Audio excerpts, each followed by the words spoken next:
चंद्रपूर जिल्ह्यातील चिमूर विधानसभा क्षेत्रात भाजपचा झेंडा रोवला गेलाय। इथले आमदार बंटी भांगडिया यांनी हॅट्रिक साधली। थेट लढतीत बंटी भांगडिया यांनी काँग्रेसच्या सतीश राजूरकर यांचा 9853 एवढ्या मताधिक्यांनी पराभव केलाय।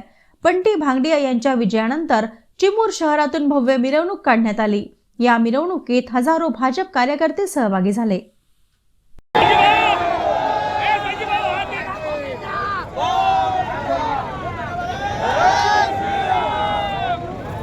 क्रमांक 20 मध्ये एकूण 9,851 मोजणी झाली। अरविंद कावेकर 153